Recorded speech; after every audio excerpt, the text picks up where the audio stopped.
Então, a proposta é esta, é uma proposta, né? Como diz toda pessoa que já estudou alguma coisa, longe de esgotar o assunto, né? Mas é um levantamento, né? De algumas questões da realidade, né? E aqui colocamos o plural, até conversamos com a Lúcia se era fundamentalismo bíblico ou fundamentalismos bíblicos, né? Eu sempre prefiro o plural, né? Porque mesmo que fundamentalismo bíblico seja uma coisa genérica, né? Ou seja, é uma forma que tem muitas formas, né? Mas aí a gente preferiu colocar no plural, que aí já fica claro, né, que uma única forma de fundamentalismo bíblico, mas os fundamentalismos têm características comuns que nós vamos tentar ver e até verificar depois na hora dos grupos, vamos fazer grupos para verificarmos, né, se realmente a gente consegue identificar isso ou não. Mas o que está entre parênteses embaixo não é menos importante, né? Tem outros fundamentalismos que não são o bíblico e tem relação, né? Algumas pessoas, eu vou trazer alguns artigos, alguns posicionamentos de pessoas que dizem que sim, que há relação entre os fundamentalismos bíblicos e outras formas de fundamentalismo. Mas também iremos perguntar no final, né, para ver se a gente verifica isso, né, ou não, né? Então vamos em frente.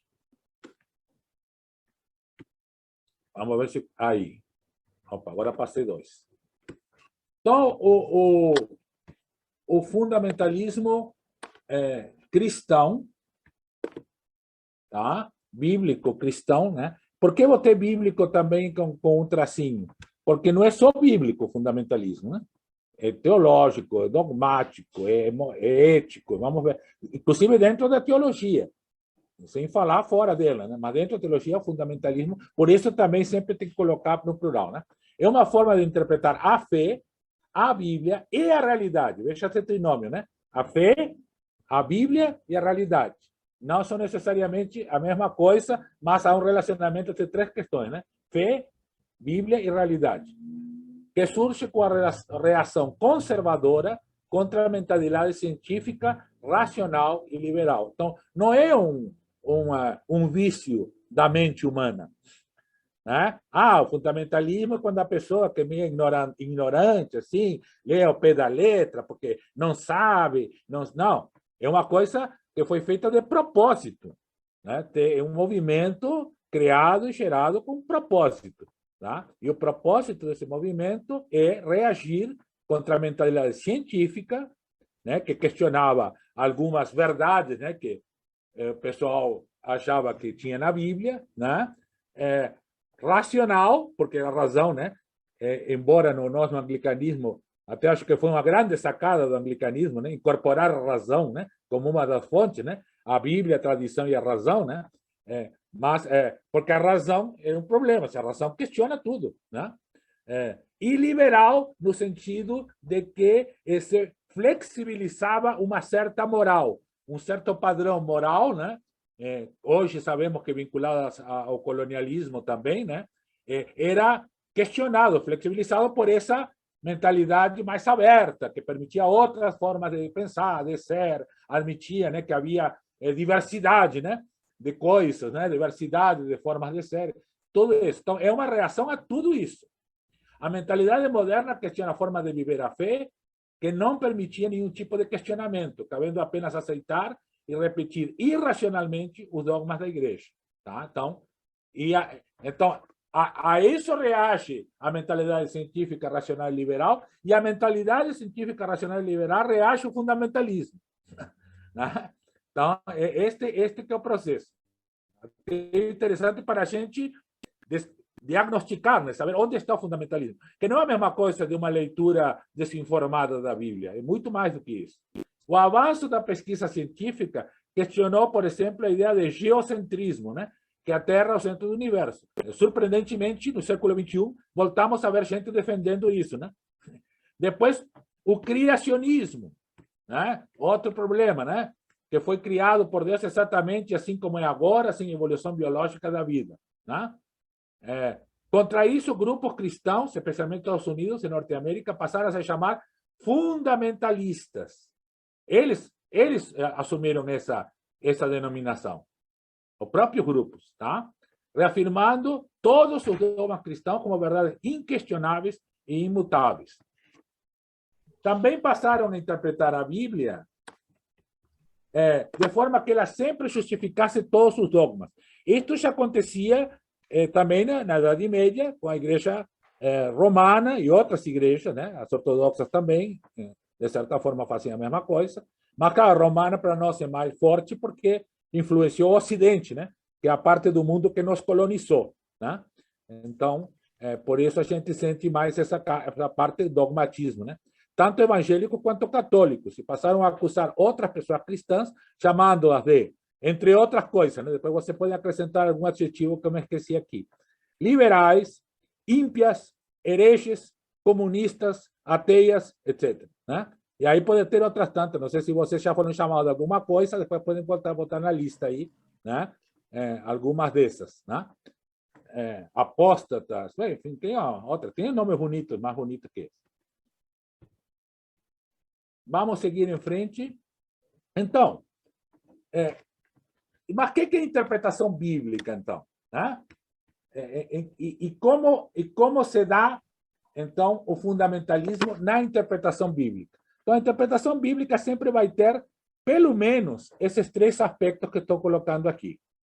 A interpretação do que está escrito nos textos, que é o sentido literal. Aquilo que está escrito, né? Em hebraico, em grego, em aramaico, né? Depois traduzido para outras línguas, né? Primeiro por latim, né? Por Jerônimo, depois para a língua de outros povos, né? Então, isso que está escrito é o sentido literal, o que tu lê sem nenhuma outra informação a não ser saber ler, né? O contexto linguístico, que vem o hebraico e o grego, ou seja, o que aquela palavra queria dizer naquela língua, né? Então, se tu fosse uma pessoa, né, da época que o texto foi escrito, sistematizado, de repente tu saberia, mas já estaria dentro do contexto. Mas depois, com o passar do tempo, esse contexto fica mais distante e mais difícil de entender o que realmente queria dizer aquela palavra. Alguns traduziram para uma palavra em outra língua, já atribuindo um sentido a essa palavra, né? Mas podemos discordar, ou pode que não tenhamos a mesma percepção de que aquelas pessoas que traduziram, entendendo que as pessoas que geraram o texto tinham outro sentido. Então, isso é toda a discussão do contexto linguístico. O literário, como a escrita humana, ou seja, o gênero literário, né? Uma coisa é botar um aviso no jornal para vender uma bicicleta, né? Eu, geralmente vou colocar, vendo bicicleta, bom estado, vermelha, né? Pouco uso, baratinha, e coloco o preço ou o telefone do baratinha, porque não quero botar o preço, né? Então vou botar o telefone, né? Para me contatar quem queira comprar minha bicicleta. Agora, se eu quero declarar como minha bicicleta é bonita, eu vou usar outro gênero literário. Eu vou dizer, eu tenho uma bicicleta maravilhosa, vermelha, muito bonita a minha bicicleta. Eu andei com ela por muitos lugares. Eu visitei meus amores com minha bicicleta. Eu conheci tantos lugares com minha bicicleta. Eu até emagreci andando na minha bicicleta. Eu amo a minha bicicleta. Então, esse é o contexto literário, ou seja, a forma como expressamos, nós expressamos sobre aquilo que queremos falar. Tá? O contexto histórico, que dentro da época histórica determinada. Ou seja, se eu digo assim, que havia um rei que se chamava, ou um imperador que se chamava Nabucodonosor, quem é que é esse? Quem é que sabe quem é Nabucodonosor? Né? Então, tem que ver lá na época do tal do Nabucco lá, né? Onde que estava, onde que vivia, quem era. E se ainda o nome dele está sendo usado na sua época ou como símbolo do reinado em outra época, né? Porque nós continuamos falando de gente, né, que governou países, impérios, até hoje, mas não governa mais há muito tempo. Então, hoje, falar, por exemplo, mencionar o César, o Augusto César, imperador de Roma, é uma coisa hoje e outra coisa na época de Augusto César. O mesmo nome, no contexto histórico, significa tem sentidos diferentes. E o que chamamos de sentido histórico ou vivencial, né, que aí não é histórico pleno, é que o que a pessoa estava vivendo nesse momento. O que expressa aquele texto? Expressa alegria, tristeza, angústia, preocupação, opressão, libertação, fé, falta de fé, enfim. Qual é a vivência? Né? Como, por exemplo, quando as mulheres lá em Êxodo 15, 21, né? Saem tocando pandeiro com a Miriam lá. Diz que a Miriam pegou pandeiros e as mulheres pegaram os pandeiros e saíram dançando. Então, isso está mostrando não só um contexto histórico que celebra a libertação do Egito, mas também um sentido de ânimo, um estado de ânimo daquelas mulheres. Né? Estavam dançando, cantando, tocando pandeiro, né? Não estavam cantando um Kyrie eleison, que nem cantamos agora. Estavam cantando outra coisa, muito mais alegre. Né? Então, esse é o sentido vivencial, o que as pessoas estavam vivendo. E o terceiro aspecto que geralmente levantado na interpretação é o sentido para nós hoje. Aí é para quem tem fé. Então, bom, nós temos fé, né? Como estamos falando agora, quando limos a leitura do Evangelho. Nós somos pessoas que têm fé, quer dizer, nós acreditamos realmente que Deus se manifestou na história, né? De determinada forma.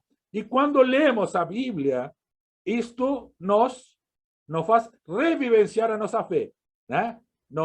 Se torna uma fonte para a nossa fé pessoal e coletiva e social, né? Aqui nós estamos lendo coletivamente. Quando a Graça falou, estava animando todos nós, não estava falando para ela só, como se esse sentido fosse só para ela. Não, é para ela, mas ao momento que ela socializou, nós também passamos a sentir com ela, né? E ela sentir conosco. Então, esse é o sentido para nós. O que isso significa para nós, em outro contexto histórico, com outro idioma, com uma fé que tem a mesma fonte, mas que é vivida de forma diferente? Esse é chamado de sentido espiritual, ou atualização, ou alguns chamam de hermenêutica. Vocês percebem aqui em cima, no título, que eu coloquei hermenêutica incluindo a exegese. Esta é uma questão que eu gostaria de, só como é nota de rodapé, né? Colocar que tem gente que muito tempo, especialmente a interpretação bíblica europeia, mas também a norte-americana e de alguns outros países, contrapôs exegese à hermenêutica. Exegese era uma forma de ler a Bíblia e a hermenêutica era outra. E isso não é verdade, do meu ponto de vista. Tá? Então, a exegese é uma forma de hermenêutica, é uma forma de interpretação. A interpretação técnica, baseada em um método dentro de padrões científicos, né? Se espera, uma boa exegese usa padrões científicos, é técnica, né? Porque parte da língua original, examina, né? Todas as possibilidades de um texto, mas é uma interpretação. Duas pessoas podem interpretar um texto com exegese e chegar a conclusões diferentes. Se fosse matemática, não poderia chegar a conclusões diferentes. Sempre teria que chegar à mesma conclusão, porque 2 mais 2 sempre são 4. Né? Mas na exegese, não. 2 mais 2 não são 4. Podem ser 4, pode ser 5, pode ser 0. Então, dependendo do que a exegese descobriu, dos pontos de partida dessa exegese, né? Do contexto da própria pessoa que está fazendo exegese. Então, exegese é uma forma de interpretação também, que considera todos estes aspectos que acabamos de falar, só que de um ponto de vista mais técnico, né? Menos pastoral, menos vivencial e mais técnico. Só isso. Por isso que eu coloco junto lá. Então, a atualização ao sentido espiritual seria essa, né? O sentido para nós hoje. Deus presente que continua a se revelar a partir da sua palavra à luz da fé. Então, e aí vai ver o que o fundamentalismo vem ser em relação a isso. Porque depois eu vou perguntar no final, viu, gente? Quais são, assim, os sinais que temos, as possibilidades que temos de superar o fundamentalismo. Então, se lembrem destes sentidos aqui, porque vai ter que passar por aqui, não vamos ter que encontrar outra forma de entender o sentido literal, outra forma de trabalhar com contextos e outra forma de atualizar a palavra de Deus. Senão, não vamos poder superar o fundamentalismo. Então, lembrem disso, porque vai ser importante depois no final. Então, como acontece na interpretação fundamentalista? Isso aqui. O sentido literal, o texto foi ditado diretamente por Deus, não tem erro nem contradição. a inerrância bíblica, depois eu vou trazer no próximo slide, tem um artigo de uma pessoa defendendo a inerrância bíblica. Eu gosto de procurar pessoas que defendem isso, porque se tu pegar que ataca, sempre vai falar que isso está completamente errado, que é um absurdo. É melhor trazer a pessoa que defende para que nos explique por que defende isso. Né? Então, eu vou trazer no próximo slide debater a inerrância bíblica. Então, o sentido literal não tem erro nem contradição. O sentido histórico não influencia a interpretação. A história humana apenas serve para confirmar a vontade de Deus, é imutável e independente da experiência humana. Então, Deus age porque Deus quer, não porque a história humana determina qualquer coisa. Né? O contexto da história não determina a ação de Deus, segundo o fundamentalismo. Mas é a ação de Deus que determina o rumo da história. Por isso manipulam dados históricos, geralmente se manipula dado histórico, né? Para arqueológico, também muito, né? Ultimamente, né? A gente vê muita pegar dados arqueológicos para dizer que tinha isso, que tinha aquilo, que a Arca de Noé está em cima do Monte Ararat, ou coisas desse tipo, né? E até científicos, né? Até dados científicos, até para dizer que a Terra é plana, né? Por exemplo, né? Ou dizer a Bíblia tinha razão, que é um livro, inclusive, publicado no início deste movimento fundamentalista, né? Justamente para dar base, né? Para que neutralizar a ação da ciência, né? Questionando coisas que esta gente tinha como verdades da Bíblia que não podiam ser questionadas. O sentido espiritual é igual ao sentido literal, ou seja, aquilo que tu lê é aquilo que vale para hoje. Né? Então, é isso aí, é igual. Sempre no sentido da pessoa com Deus, ou seja, não tem sentido social. É eu e Deus. Né? Tem aquelas promessas bíblicas. Eu até tinha em casa, agora não sei onde que está, mas até um tempo eu tinha na mão mesmo, perto do alcance da mão. Aquele papelzinho que tu tira, né? Que nem biscoito chinês da sorte. Então sai lá um versículo bíblico, né? Então tu lia aquele versículo, isso é para mim, né? Não é para o mundo, não é para a sociedade, é para mim, né? É claro que todos esses versículos estavam cuidadosamente selecionados para nenhum deles dizer que tu ia morrer no dia seguinte. O texto foi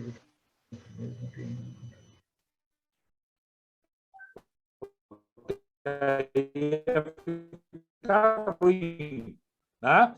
Mas fosse uma coisa, ou te desafiasse a melhorar, né? Digamos assim, né?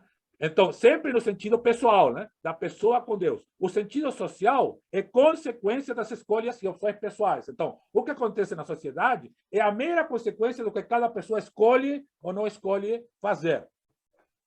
Por isso, depois vai ter bastante problemas éticos, o fundamentalismo, com aquilo que não é escolha.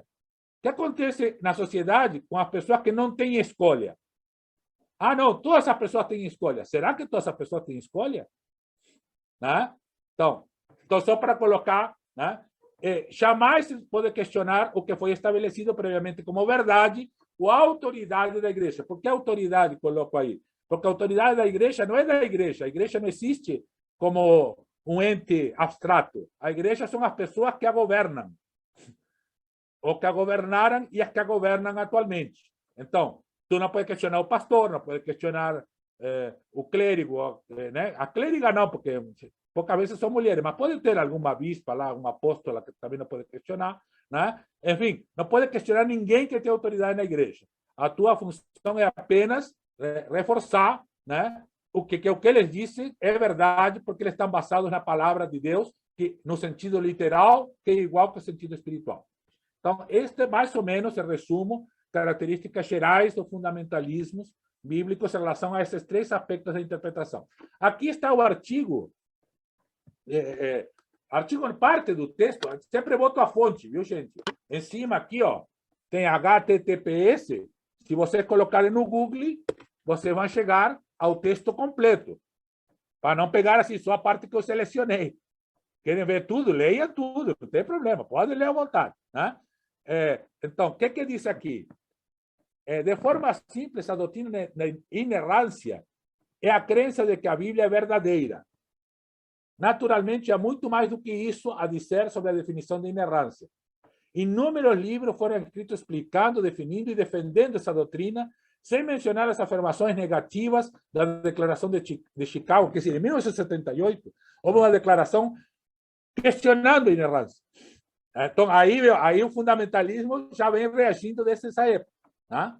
Mas a essência da inerrância é a crença de que a Bíblia é a palavra de Deus e de que quando Deus fala, ele fala a verdade. Ponto final.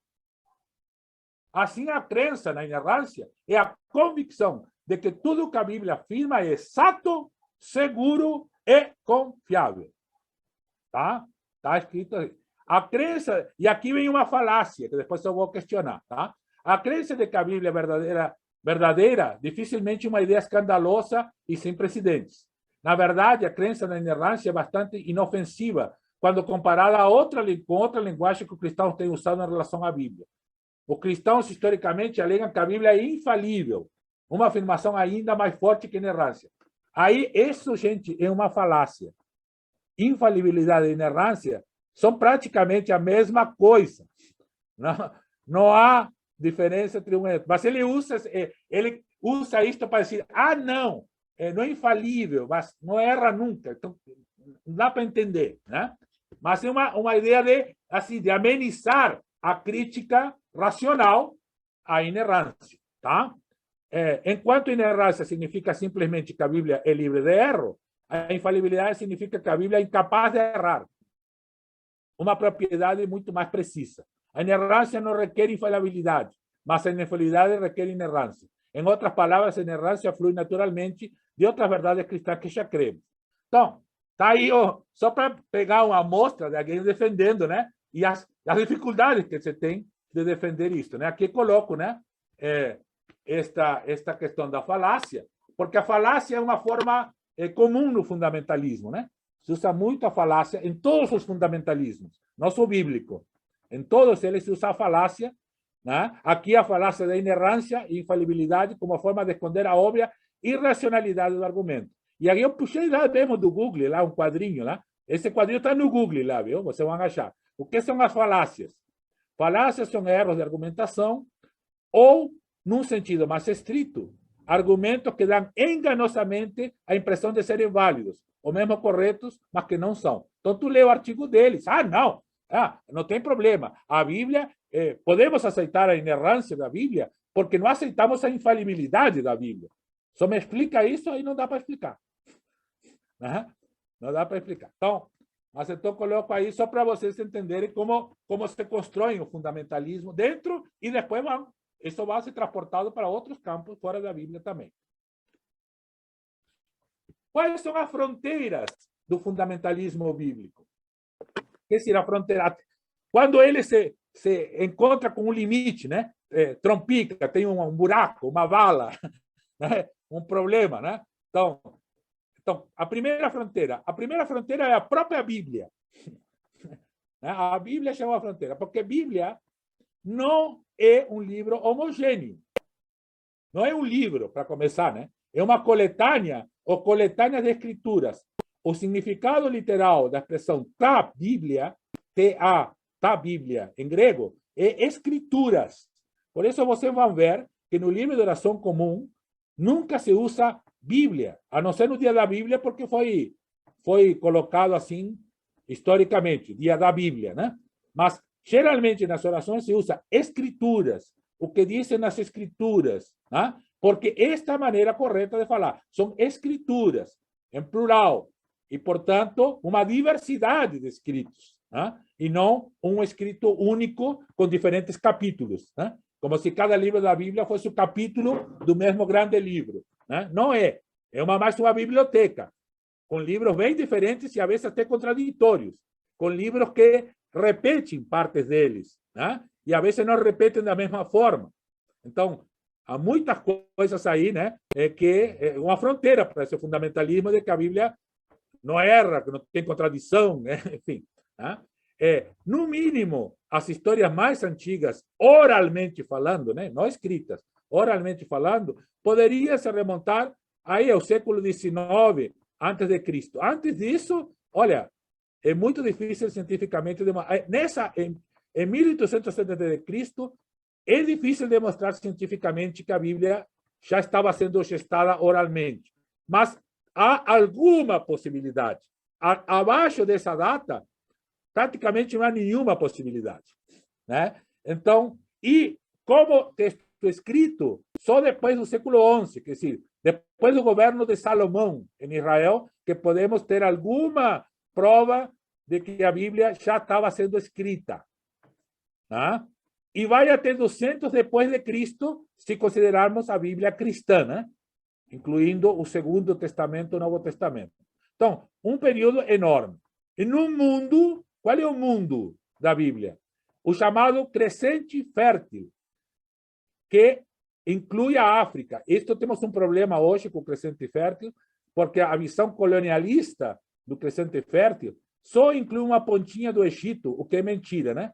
A Bíblia entra para dentro da África até o coração do continente, do atual, né? Que hoje chamamos, né, de continente africano, né? Mas então incluía o continente africano, o que chamamos de Oriente Médio e parte da Ásia. Era esse mundo. E depois, no Segundo Testamento, parte da Europa, em especial a Grécia. Um pouco no Primeiro Testamento, já a Grécia e Roma começam a aparecer indiretamente, mas no Segundo Testamento aí vai ser bem mais reconhecida, né? A Macedônia, né, também, né, que não é a mesma coisa que a Grécia, né, onde nasceu Alexandre Magno, né? E as ilhas do Mediterrâneo, né? Portanto, o ponto de vista do conhecimento humano estaria limitado a estes marcos geográficos e temporais. Não tem Américas, não tem Oceania, não tem boa parte da Ásia, né?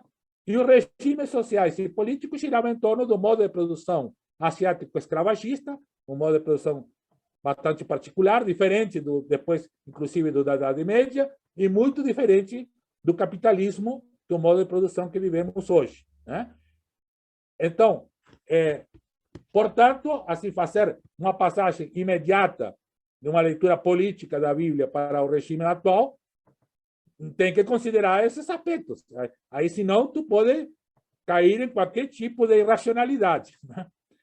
As escrituras são sagradas, porque essa é outra questão que questiona o fundamentalismo. Diz, não, esses liberais, essa gente que fala que a Bíblia pode ter contradição, que tem que ser lida no seu contexto, estão tirando a sacralidade da Bíblia, estão deixando que a Bíblia, estão impedindo que a Bíblia seja a palavra de Deus, né?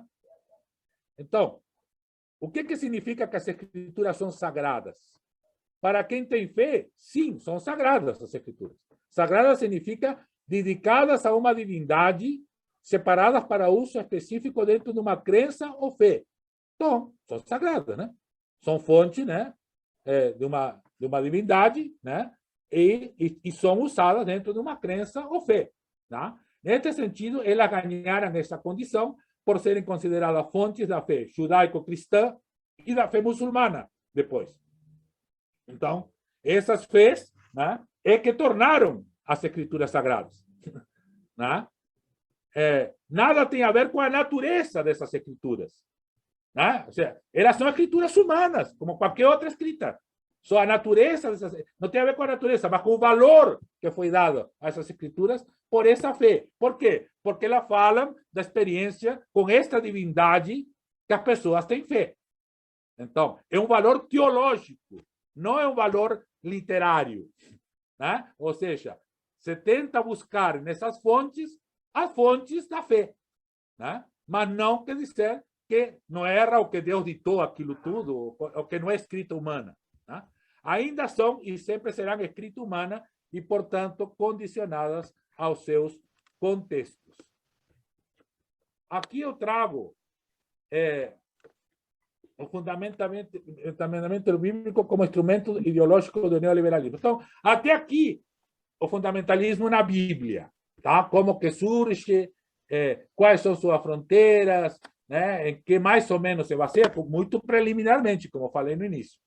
Mas, então, hoje, no nosso sistema, porque, né, esse fundamentalismo que reagiu ao conhecimento científico, que reagiu ao pensamento liberal, que reagiu à racionalidade, né? Quando que faz isso? Faz dentro do sistema capitalista. Então, também é uma defesa de que este sistema capitalista seria o sistema de Deus, né? Então, E aí vem a teologia, eu não coloquei aqui nos slides, mas vem a teologia da prosperidade como uma dessas formas. O que é a teologia da prosperidade? Dizendo que o sistema capitalista é a forma de Deus abençoar a quem merece e amaldiçoar a quem não merece. Quer dizer, a maioria da humanidade não merece, né? Porque está na pobreza, né?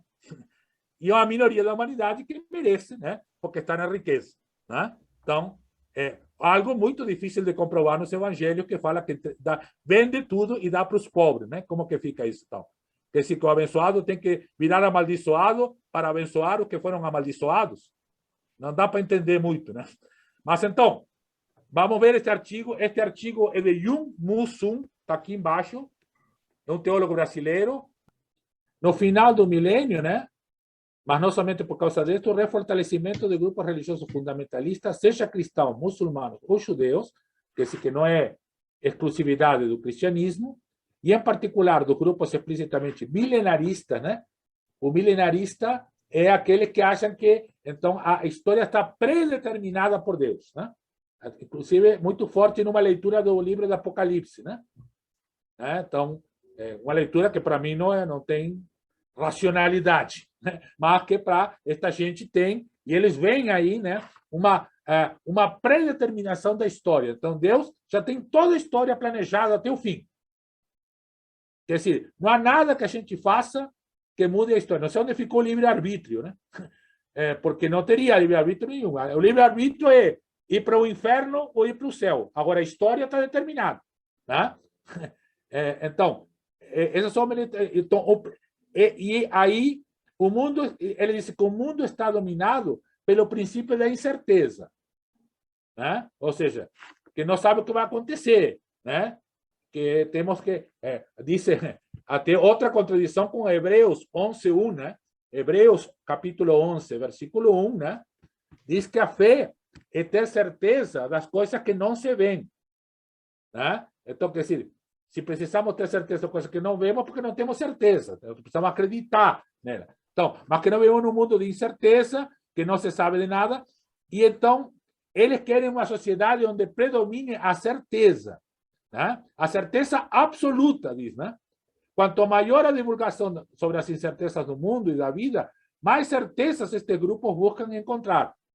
Então, nós sabemos que se o planeta vai sobreviver por causa do aquecimento global. Não temos certeza de que vai explodir o planeta inteiro e Deus vai ser um planeta novo. Então, não nos preocupemos com o aquecimento global, isso está tudo predeterminado já, né? Então, tenhamos a certeza de que está tudo resolvido. Não precisamos nos preocupar com essas coisas. Só se preocupa em adorar a Deus. Tu adorar a Deus. Para quando o mundo novo aparecer, tu estar nesse mundo e não estar no inferno, né? Esta expectativa não necessariamente milenarista no sentido estrito, quer dizer, não sou milenarista, tem outras pessoas que também, né? Mas a ênfase nesta volta de Jesus, que estamos vendo o advento, né? Ou seria a solução de tudo, qualquer tipo de problema, revela que há uma certeza no ar para o que comunga desta fé. O problema desta argumentação é que existe outro grupo importante, aparentemente sem nenhuma relação com religião, que não somente prega a certeza, mas vive a impõe sobre o resto do mundo, os neoliberais. Então, quer dizer, o neoliberalismo também diz que tem certeza de que este sistema é o melhor sistema do mundo, que não há outro, que qualquer outro sistema seria pior, né? Que não podemos sonhar com nada que não seja o que existe, né? Então, é o fundamentalismo e dogmatismo que tem marcado o discurso econômico dominante no mundo hoje. Fundamentalismo e dogmatismo são conceitos que revelam certezas e não incertezas. Então, este Jung Moo Sun é um teólogo de origem coreano, católico romano, que tem trabalhado há muitos anos, né, há décadas, né, esta questão da teologia e a economia, né, como a teologia é usada para justificar principalmente o sistema econômico que nós vivemos, né, e quais são os limites e que religião se gera, né? A vezes, quando me perguntam nas lives, né? E o fundamentalismo? O fundamentalismo é a religião do capitalismo. Ele surge para defender o capitalismo. Não existe fundamentalismo não capitalista, né? Cristão não existe mesmo, né? existiria algum fundamentalismo? Não, porque não existe outro sistema. Então, alguns... mas pode ter pessoas que são extremistas ou até irracionais, né? Mas não são fundamentalistas, porque qual está o fundamento? Né? Sacrifícios e certezas no mundo de incertezas. Aí está o artigo de Yun Musun. Podem ler, podem concordar ou discordar, mas é um dos aspectos como o fundamentalismo trabalha em outras áreas. Né? O próximo quadro. Vamos aí chegando para depois fazer um pequeno intervalo e depois ir para o grupo. Pode passar para o próximo quadro, Thiago. Aqui eu estou vendo o mesmo quadro ainda. Não apareceu o fundamentalismo monetário. Está no mesmo.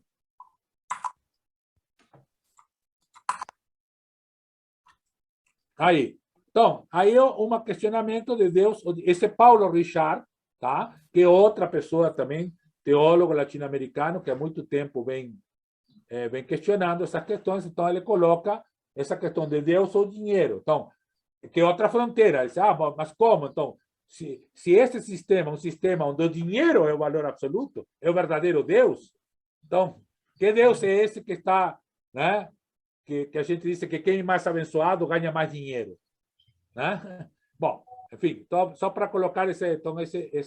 E antes aqui temos a questão do monetarismo, que é outra questão. De novo, né? O dinheiro como a nova divindade. Na verdade, a divindade do sistema que vivemos é o dinheiro. E na época de Jesus, no Império Romano começava também a se implantar, né, o dinheiro, porque lembra que ele pega a moeda do César e diz, de quem é essa imagem? É do César. Então dá para César o que é de César, né? Dá para o César o dinheiro do César, né? Para nós, a riqueza é outra coisa, né? O valor da vida é outro, não é o dinheiro, né? E aí depois vai dizer que não para servir a dois senhores. Ou é Deus, que chama de... ou o dinheiro, que chama de mamon, né? O Deus mamon. Tá, mas vai em frente, isso mais para explicar um pouquinho essa questão, para nós avançar, não ficar. Pode avançar para o Richard, depois e ainda o próximo quadro. Esse e o próximo quadro é a fetichização do dinheiro. Né? No próximo quadro, pode ir.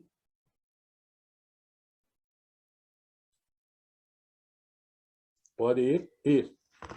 Então, já tem a relação com outro fundamentalismo, que é econômico, mas ainda tem mais. Passa o quadro. Passa. Aqui repetiu, né? Não. Aí. A teologia da prosperidade que eu falava para vocês, né? Que é, então, justamente, a teologização do enriquecimento, né? Eu não digo enriquecimento, né? Porque enriquecimento pode ser uma coisa boa, né? Enriquecer no sentido de ter uma variedade e uma abundância, né? Mas o enriquecimento, né? Ficar rico, né? Em relação a outras pessoas que são pobres, né? Então, aqui ficou preto. Agora sim. Então, a teologia da prosperidade é a que justifica, então, esse enriquecimento, né? Como bênção, né? Então, para Armstrong, o fundamentalismo é uma Karen Armstrong, né? Que faz essa análise. Está aí o texto, para vocês também lerem todo o texto, se quiserem aprofundar. Tá? O fundamentalismo é a reação religiosa à modernidade secular.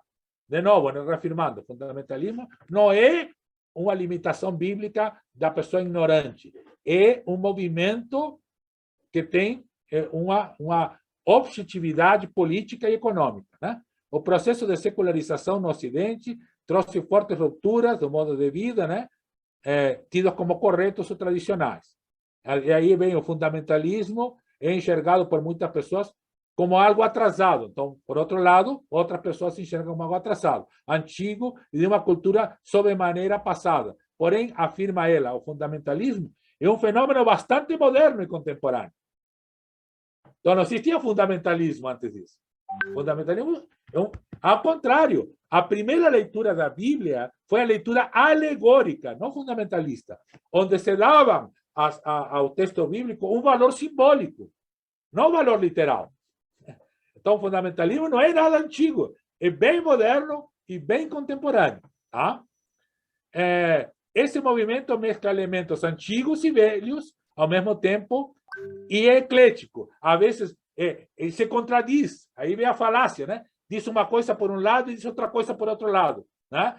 Mas mas nada pode ter contradição, porque tudo vem de Deus. Então, por isso se torna irracional.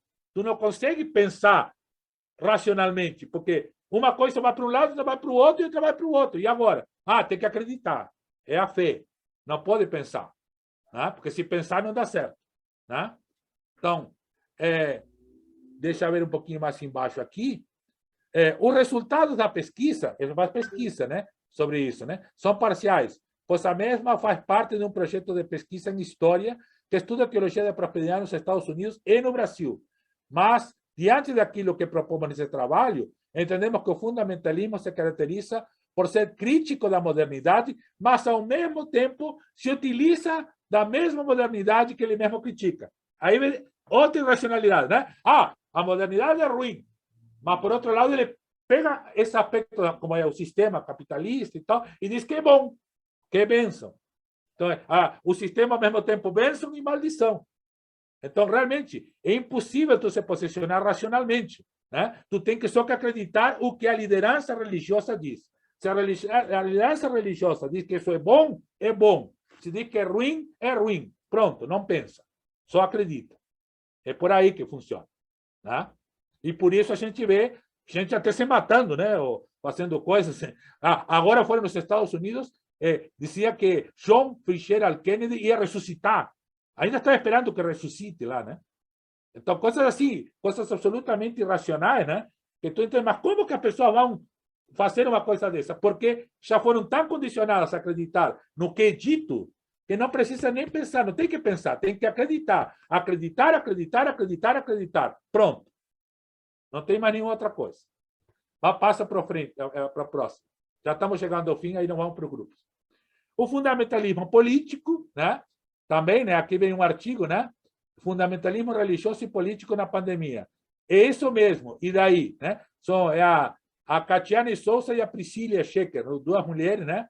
No período da PUC, do Paraná, o pessoal do Paraná, ó. PUC do Paraná fez esse artigo aqui, né? Que diz, então, isso não é muito difícil de entender no Brasil, né?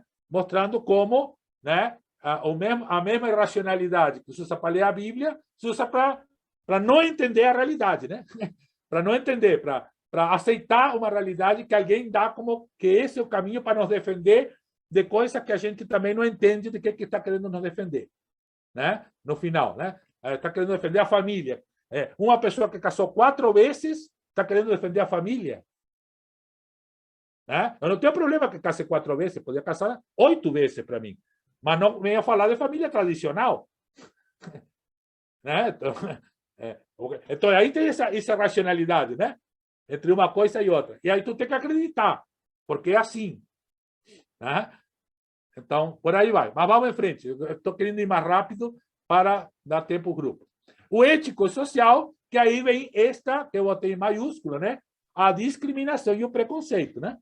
Como vemos claramente no grupo fascistas, neonazistas e outros do gênero, né?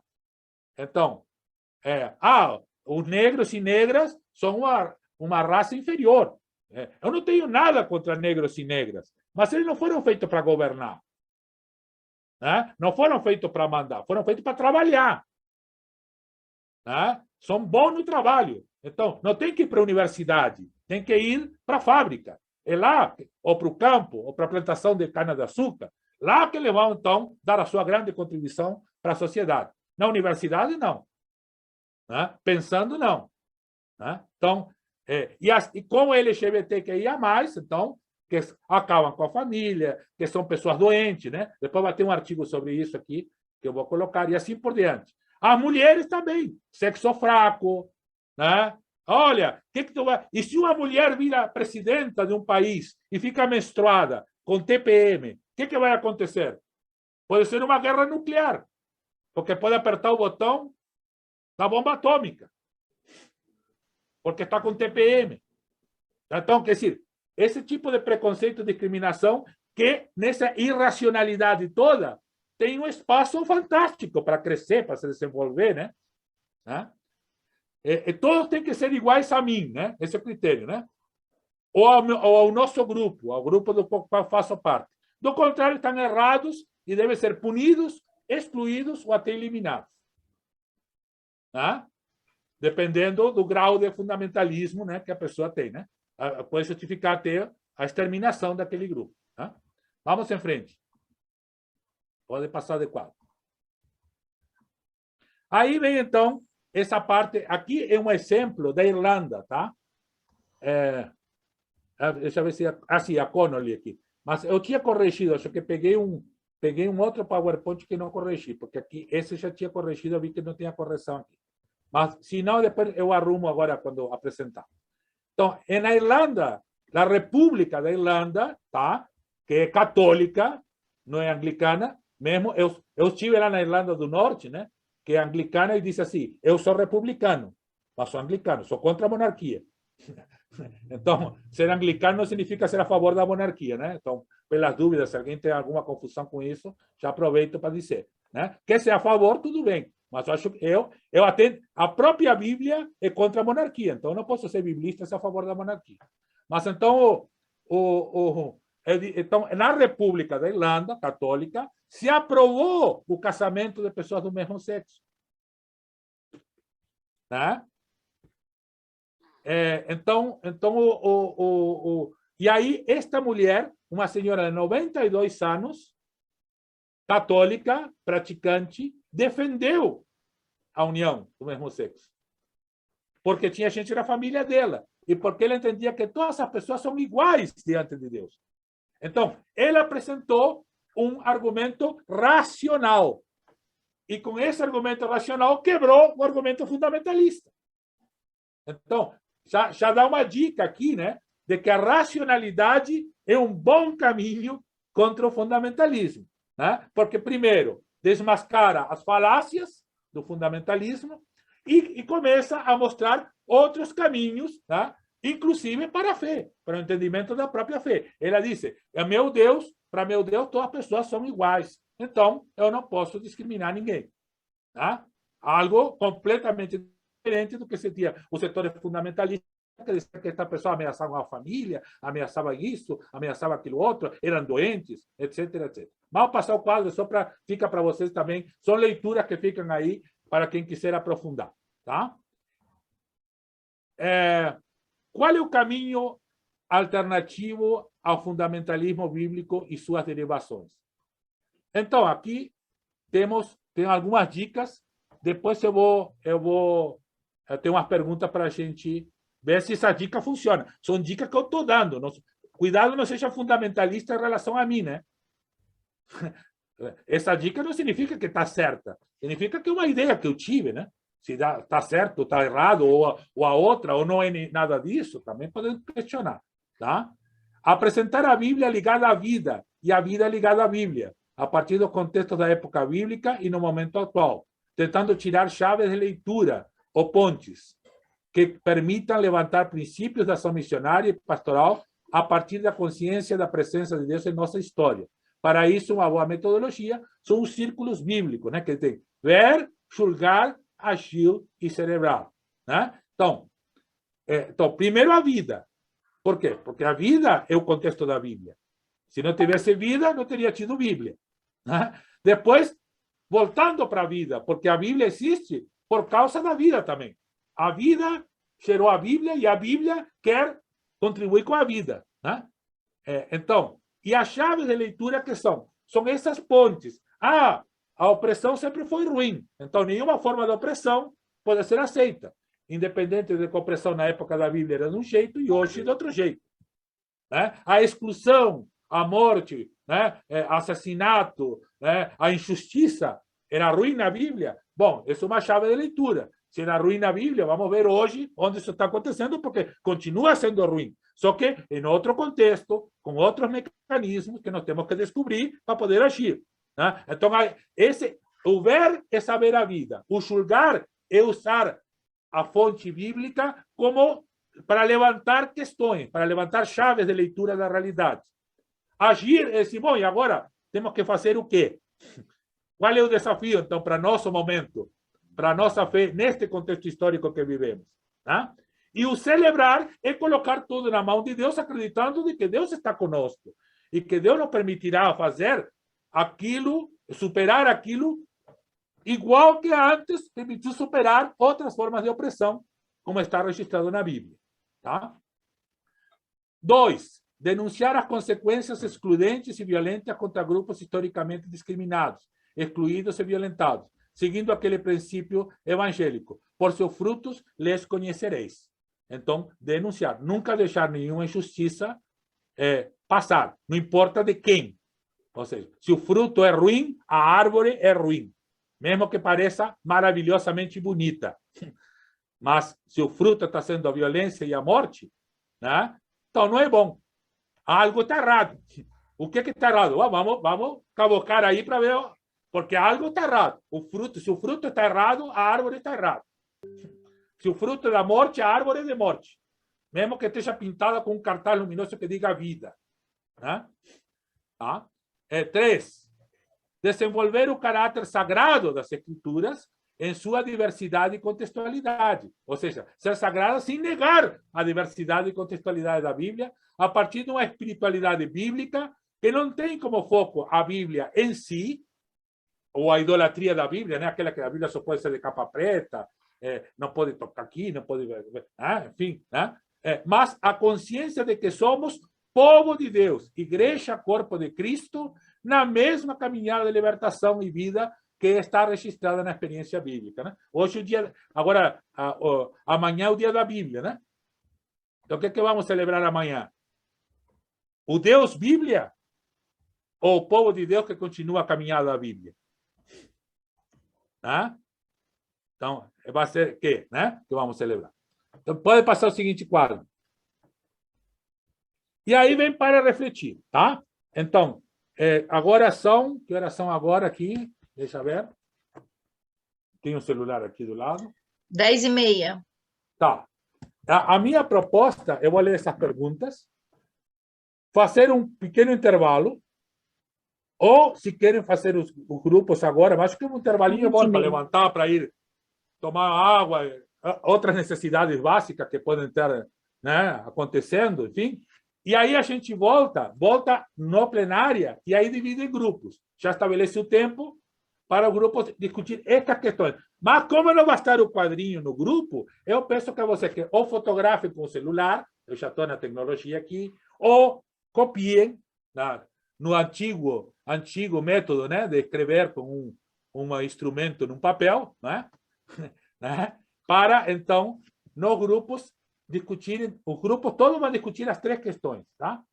Essas 3 questões que estão aí. O Tiago já está copiando alguma coisa, que apareceu um quadro aqui na frente do... Não sei que está copiando para colocar. Tá. Então, como percebemos o fundamentalismo bíblico dentro e fora da nossa igreja? Percebemos? Isso que eu falei é um invento meu? É eu que estou alucinado? Ou realmente existe isso? Se existe, alguém viu. Você tem que ter visto em algum lugar. Né? Onde que viram? Tá. 2.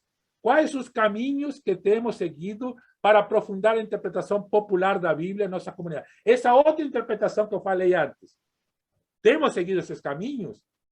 Já temos? Quais são? Onde que tem acontecido? De que forma?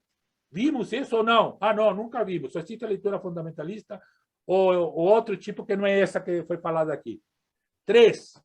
Quais os principais obstáculos e problemas que encontramos e quais os caminhos que podemos seguir, aí faltou um R aí, né? Seguir, ou já estamos percorrendo para superar estes problemas causados pelo fundamentalismo bíblico.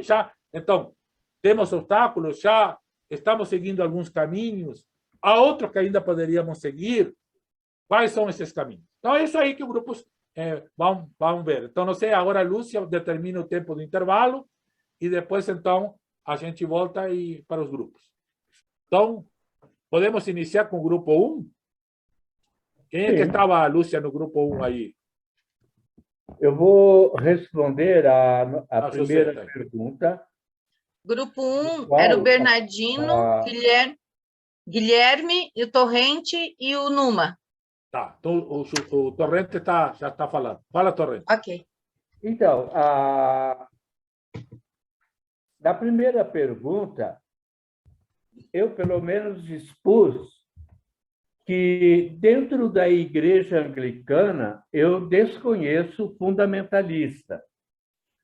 Mesmo porque um fundamentalismo não se adapta dentro da Igreja Anglicana. Mas, fora da Igreja, conheço vários, né? Vários que batem na tecla de isso está na Bíblia, que o fundamentalista ele não aceita discussões. O que está na Bíblia é a palavra e acabou. Quando alguém, né, fala no fundamentalismo, principalmente no acolhimento da comunidade LGBT, ele fala, está na Bíblia. Aí eu pergunto, mas na Bíblia também está que se o homem cortar a barba, morre. Na Bíblia também está que a mulher tem que ficar de cabeça coberta, calada. A sua igreja, as mulheres ficam caladinhas? Aí o cara, né, dá uma balançada aí. Então, eu vejo fundamentalista nos nossos meios externos da igreja. Dentro da igreja mesmo, eu nunca confrontei um fundamentalista. Do grupo, não sei se alguém quer falar. Sobre essa primeira questão. Se não, continua com a segunda, então. Depois, se quiser acrescentar, pode. A segunda pergunta foi pouco discutida, porque nós acho que perdemos muito tempo na discussão da primeira. Mas o que eu tenho a falar é que o caminho que temos que seguir para aprofundar a interpretação popular da Bíblia é estudar artigos que falam sobre o fundamentalismo, pesquisar e ver os artigos que tem nesse sentido, porque senão nós também não se preparamos para nos defender do fundamentalista. A terceira pergunta, nós nem começamos, estavam na segunda e parou. Então, tá, alguém do grupo quer acrescentar alguma coisa? Podemos seguir para o próximo? Não? Tá bom? Então, podemos... Esse é o próximo grupo, Lúcia, que estava no 2. Isso aqui é o... Próximo grupo é vocês, Tiago, Luiz e Bispo Humberto. Então, é o Tiago, é o Luiz que vai falar. Ok. Bom, foi definido quem iria relatar quando a gente já mais ou menos tinha respondido a primeira pergunta. Então, eu só vou colocar o que consegui tomar aqui.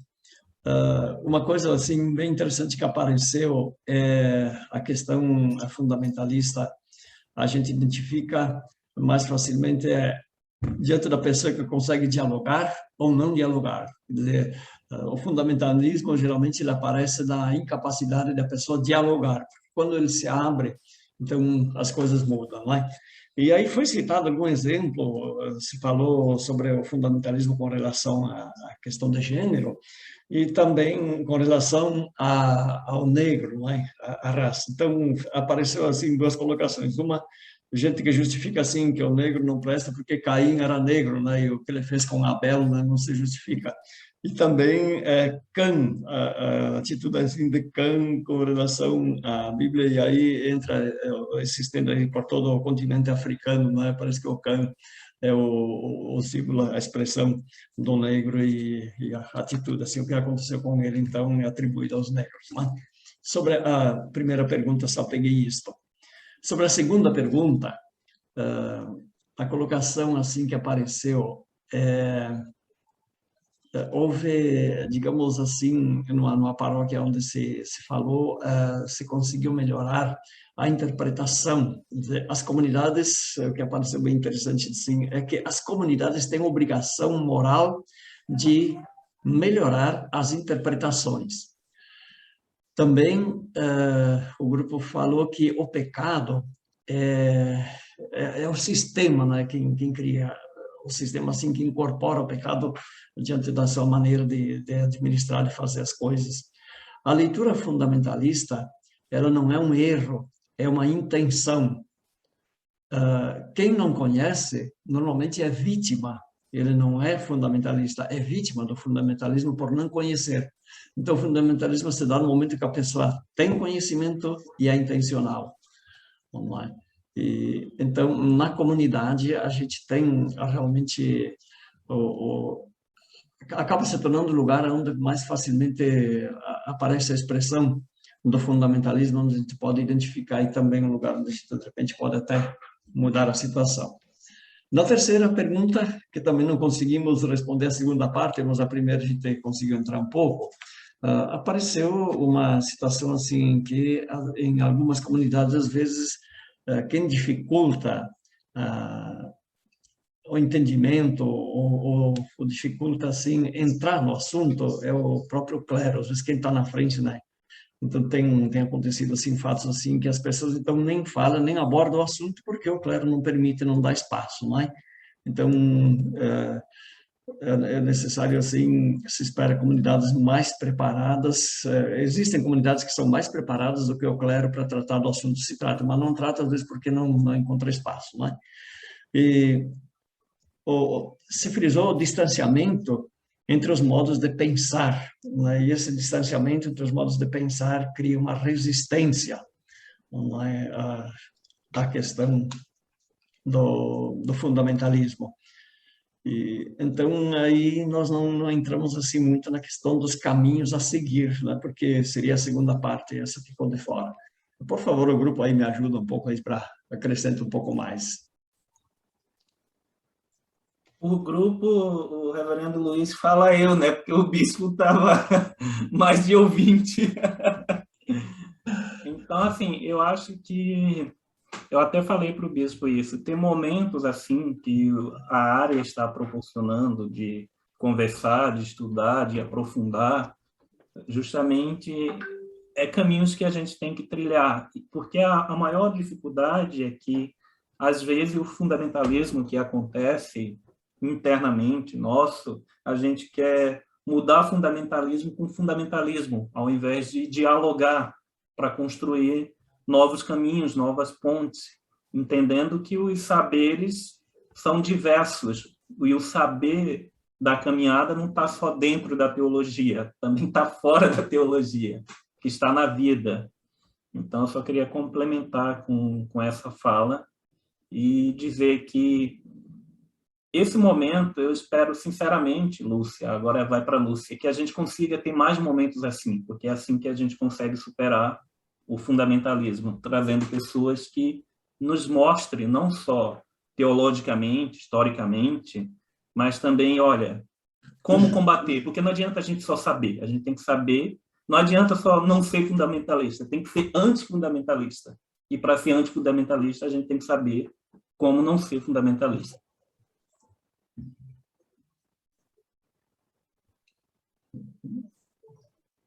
Muito bem, o grupo... O próximo é o 3 é o Enilson, o Ricardo, a Valnice, e aí eu entrei lá também. Um pouco. O Enilson ficou de... Ficou não, assim, a gente empurrou meio, né? Tá aí o Enilson?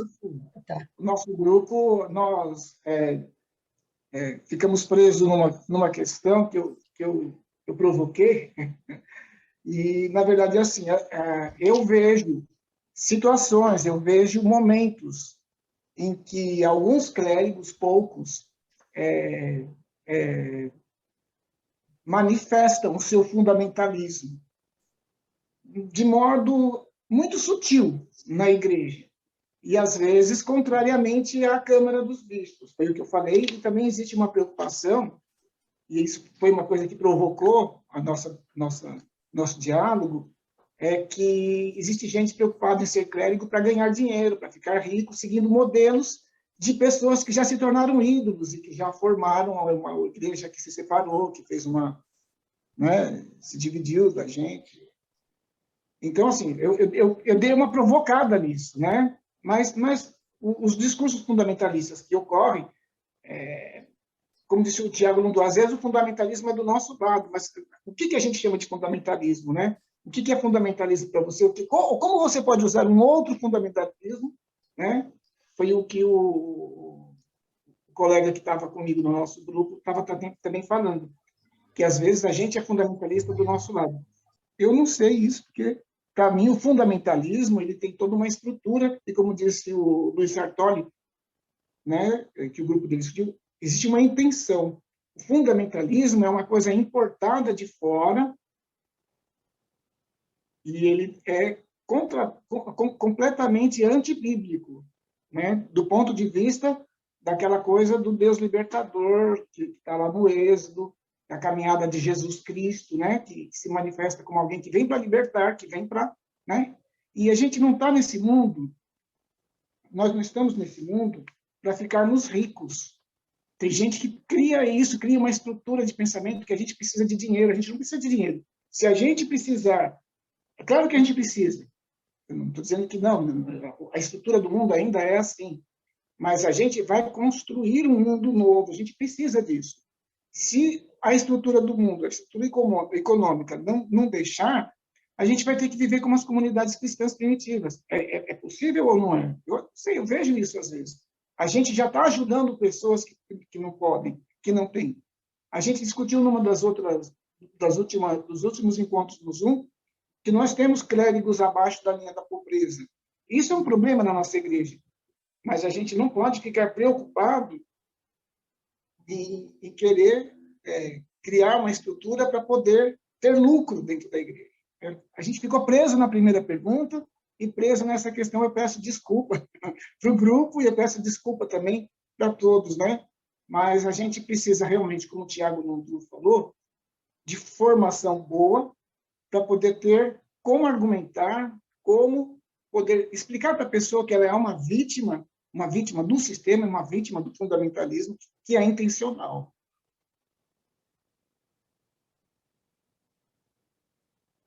Muito bem, acho que é isso aí. Cada grupo encontrou o caminho e entrou onde que devia entrar. Né? A pergunta não... Sobre a leitura popular da Bíblia, que, na verdade, tem muita gente que foge dessa leitura popular da Bíblia e foge, inclusive, da formação. Né? Eu tenho colegas, isso já é um desabafo, desculpa, mas é um desabafo, as pessoas correm disso. Elas correm, elas não querem essa formação. Né? E tem clérigo que, quando você dá muita ênfase nessa estrutura de pensamento, ele vai falar, não, mas ele já está pregando isso na minha paróquia. Eu já ouvi uma situação desse nível. Então, assim, é meio difícil. Então, existe mesmo várias posições dentro da igreja, né? Mas assim, não precisa se desculpar porque... Sim, quem vai acrescentar? É o Ricardo da equipe dele. Fala, Ricardo. Eu não sei se é porque eu vim do sistema místico da religião afro, depois passei para o pentecostal e estou aqui hoje, né? Depois e também reformado. Mas eu vejo assim, muitas vezes eu vejo diálogo dentro da nossa igreja, e não é da minha diocese, da minha diocese tem bastante, mas também de outras dioceses. É que assim, não existe um contraponto. Não existe um meio, um meio, equilíbrio. Ou vai para cá, ou vai para lá. Ou vai para esse processo que o irmão colocou agora, que é a leitura popular bíblica, ou vai para o fundamentalismo. Mas uma linguagem no meio do caminho, assim, onde você aceita que eu aceito. Eu já tive várias reuniões, assim, vários círculos fora daqui, de outras dioceses anglicanas, que é inacreditável. Você abrir a boca e falar alguma coisinha meia fora da teologia da libertação, mas já leva com os dois pés do peito, não tem como escapar. E se você falar do outro lado, também leva. E como eu estou bem no meio, nem cá nem lá, eu sou bem claro a falar isso, tenho minha formação, tenho meu coração, então, né, fiz por exemplo, esses cursos que o irmão colocou na nossa roda, que foi o CEBI e outras nomenclaturas, que é popular, isso só chegou para mim vivo dentro aqui da Anglicana. Nunca teve nenhum lugar que eu fui ver, por exemplo, Missão Integral, que é a teologia da libertação com outra lá na protestante, com outra nomenclatura. Mas uma das coisas que eu mais luto aqui, que eu mais busco para mim mesmo, é equilíbrio. E é uma gangorra, que o negócio ou faz assim ou faz assim. É só isso que eu queria expor. Muito obrigado por me ouvirem. Muito bem, ótimo. Isso aí. Vamos lá, seguimos no diagnóstico e na proposta de caminhos. Né? O grupo 4, então, é para nós finalizar. Grupo 4 é a Cauano, a Maria da Graça, a Satiko e a Cirlei. É o grupo das bem-aventuradas, só as meninas. Então, eu fui, assim, espontaneamente escolhida. A dona Satiko disse, a reverenda Maria das Graças que vai falar, então vamos falar. Então, na primeira questão ali de como nós percebemos o fundamentalismo dentro dos nossos espaços de igreja, com alegria eu constato, assim, que nas comunidades que nós 4 participamos, a gente não vê isso, assim, de uma forma assintosa, né? Mas que existem também alguns espaços, pela questão de levar muito ao pé da letra o Antigo Testamento, que excluem, né, o diferente, seja ele de que maneira seja, né? E também aquela questão das pessoas que se arvoram muito como santas, né? Eu sou santo e o outro é pecador. Então, mas isso eu acho que é uma questão assim que leva muito ao pé da letra, a questão do ficaram só no Antigo Testamento, esqueceram das boas novas que veio com Jesus, pensamento meu esse. E o grupo colocou isso, né, das pessoas que se acham extremamente santas e da exclusão do diferente, seja por gênero, por sexualidade, por cor, né, por cultura, assim. A segunda questão, quais os caminhos que a gente tem para aprofundar, ou que a gente já utiliza, né, nos nossos espaços, para aprofundar essa introdução mais popular da Bíblia, né? Sempre foi falado aqui, acho que é um pensamento que permeou nós 4, que o simples é melhor, né? Então, essa questão também desse material que o CEBI sempre proporciona, da leitura popular da Bíblia, que a gente sempre fez, dos encontramos, né, reverenda Lúcia? Foi tão bom aqueles encontros que nós podíamos fazer no tempo presencial, como isso ampliou, né? Eu ouvia tanto, eu não às vezes não conseguia participar muito, mas eu sempre sedenta, eu pedia para as pessoas. E eu, com alegria, ouvia a Cirlei se manifestando, outras pessoas lá de Marechal, o pessoal falando, né, de como foi importante aquele tempo que nós tínhamos dos encontrões da comunidade, que a gente se reunia.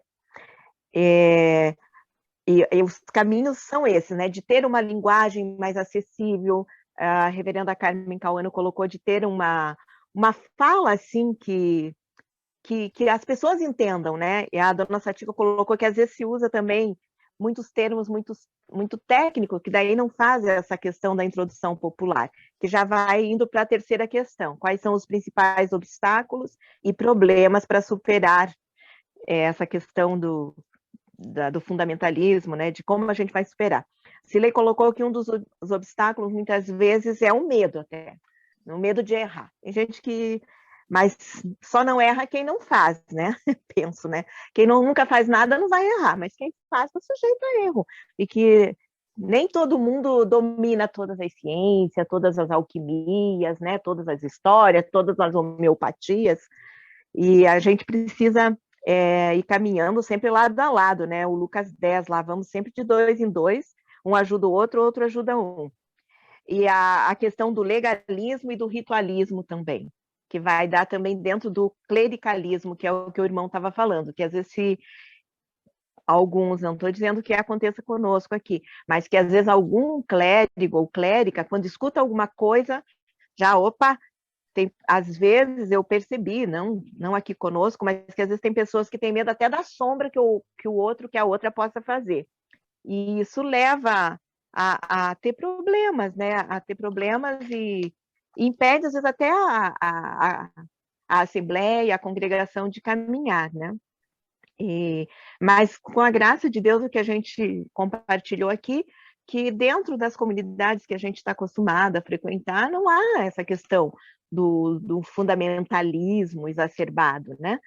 E a reverenda Carmen Cauano também colocava, e eu também penso assim, que às vezes o que a gente percebe é que, principalmente nesse tempo de advento, que as leituras são meio apocalípticas, né? Que tem gente que fica só ali, naquela questão pesada, meio triste, mas a gente esquece que o que está se avizinhando é uma coisa muito alegre. Então, que a gente seja sempre portadoras e portadores da esperança. Eu acho que esse é um caminho para que a gente supere essas questões que, às vezes, que se atrela tanto a gente à terra, parece que tem um peso nos nossos pés, e a gente esquece de observar as nuvens, o céu, e olhar no rosto da outra pessoa. Acho que é isso, de uma forma assim simples. Acho que seria isso. Se alguém das meninas quiser complementar, fique à vontade. Satiko, Cirlei e reverenda Carmen Cauano. E aí, meninas? Tem algo a acrescentar? Clube da Luluzinha. Pode ser. Bem-vindo ao Clube da Luluzinha. Tem tanto clube de bolinha que é bom o Clube da Luluzinha de vez em quando.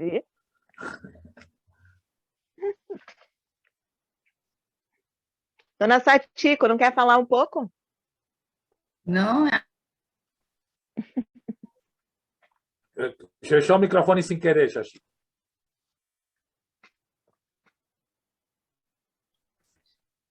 Então tá. Então,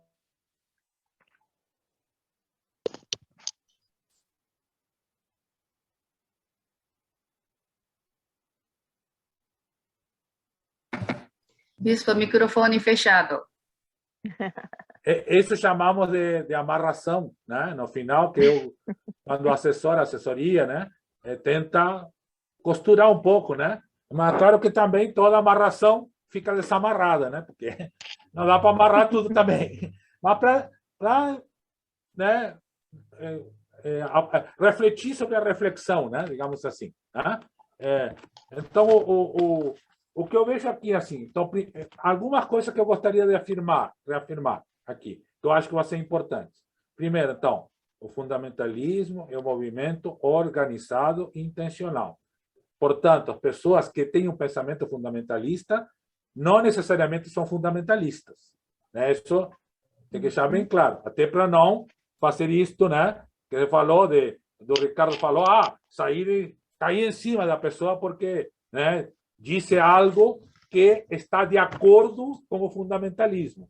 Não, acho que a gente teria que perguntar para a pessoa, bom, baseado em quê? Porque vocês percebem que a racionalidade derruba o fundamentalismo com uma certa facilidade. O problema é que não dá espaço à racionalidade.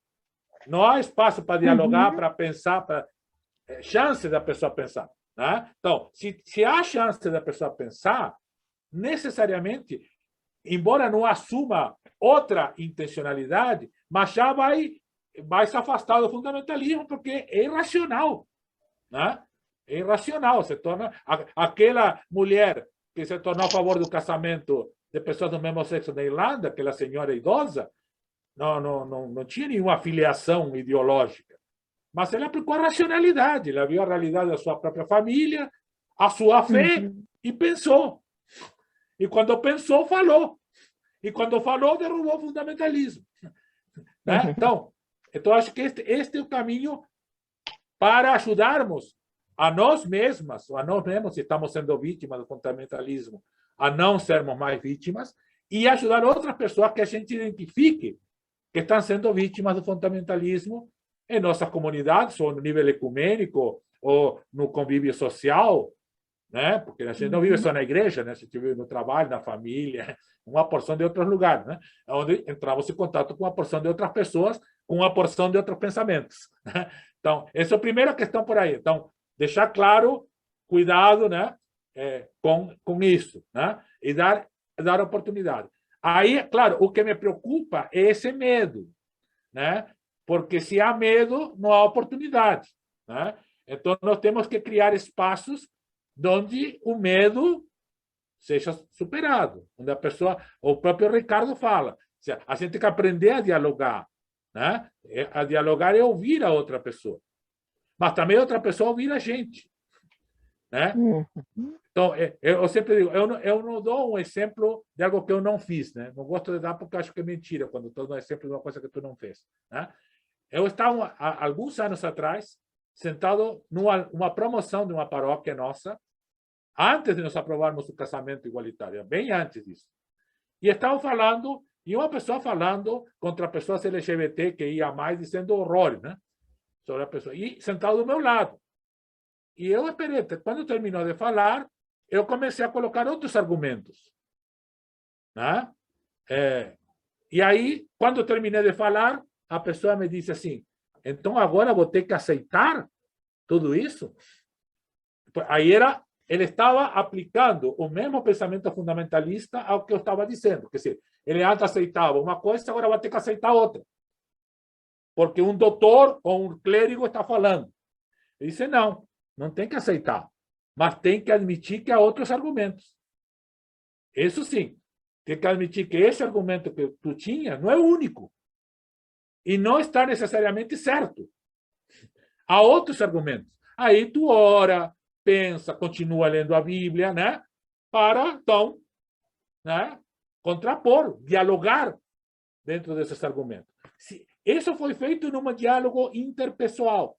Em um diálogo comunitário, isso é muito melhor. Né? Mas temos que criar...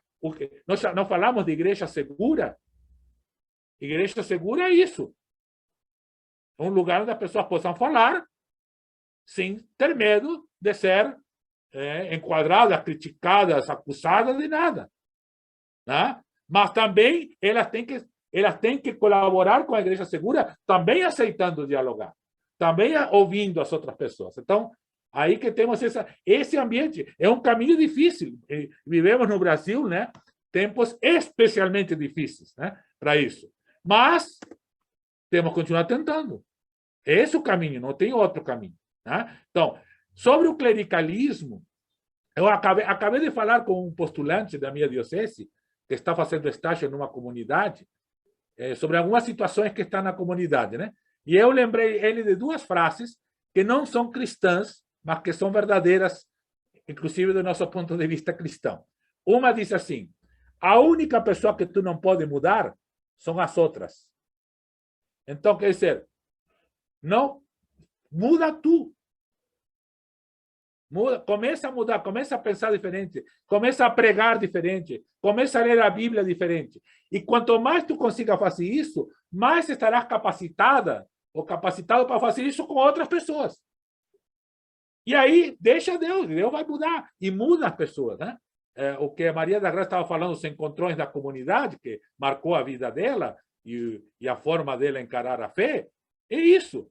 É uma oportunidade que se criou e as pessoas vão aproveitar. E é uma onda, né? É um contágio, né? No bom sentido da palavra. Ou seja, quando uma pessoa começa a pensar diferente, a sua atitude, a sua fé, a sua forma de encarar a vida vai mudando a outra pessoa. Né? Então, e isso mais ou menos... Claro, quando a igreja deu passos importantes, como o pleno reconhecimento da vida das pessoas LGBTQIA+, na igreja, bom, já fez um corte. Né? Certas pessoas que não tinham nenhuma capacidade de dialogar não conseguem mais ficar nessa igreja. Agora, é uma boa oportunidade, mas é apenas uma oportunidade. Isso não muda a igreja. Como quando foram ordenadas as mulheres, se abriu uma oportunidade. Passaram 30 anos para ter a primeira bispa. Né? Então, quer dizer, há paróquias que até hoje dizem que não querem uma clériga como pároca. Então, é uma oportunidade. Vai depender de quanto a gente aprofundar nessa oportunidade. Né? Aproveitar o espaço para crescer como pessoas e como comunidade. Então, temos que criar esses espaços. Senão, a coisa não muda de por si. Aquela história de que no andar da carroça as abóboras se ajeitam é perigosa, viu? É perigosa. né? Porque nem sempre se ajeitam as abóboras, né? Há abóboras que sempre ficam embaixo e abóboras que sempre ficam em cima. Tá? Então, acho que a vezes tem que descarregar todas as abóboras da carroça e ver quantas abóboras cabem nessa carroça para todas as abóboras estar bem acomodadas. Né? Não fazer isso intencionalmente, não esperar que com o andar da carroça as abóboras se ajeitem. Né? Então isto, e temos que ver que temos o clero de hoje, mas temos o clero de amanhã. Quem será o clero de amanhã? As pessoas formadas hoje. Né? Então, tudo bem, a igreja sempre vai ter as pessoas que viram, e não é culpa delas também, né? Vieram de outra formação, a própria, eu sempre digo, eu não culpo o laicato, não culpo, e a vezes nem culpo o clero, porque nós somos o que a igreja fez de nós, por ação ou por omissão. Né? A igreja fez de nós o que somos, ou porque nos ensinou a ser assim, ou porque não nos ensinou a ser de outro jeito. Né? Então, mas nós somos agora que temos a obrigação de ensinar as pessoas que vêm depois. Que pessoas virão depois? Isso temos que... Então, vamos lidando com quem está, com as limitações que tem, dialogando, buscando a racionalidade, buscando a vida, como dizia, né? que é o grande valor, né? A vida como um todo, e vamos gerando uma geração próxima que tenha mais capacidade de diálogo, que entenda a fé de uma maneira mais inclusiva, vital, feliz, né? Integradora, plena, né? Enfim, tudo aquilo que a gente quer e não tem. Vamos criar oportunidades para que a próxima geração, quem sabe, consiga. Né? Quem sabe consiga mais do que nós. Que acho que isso deve ser. O dia que eu morrer, a única coisa que eu acho que eu vou poder dizer assim, feliz, é dizer, bom, eu ajudei alguém a ser melhor do que eu. Porque se eu só deixar a pessoa para ser igual do que eu, não fiz nada. Tá?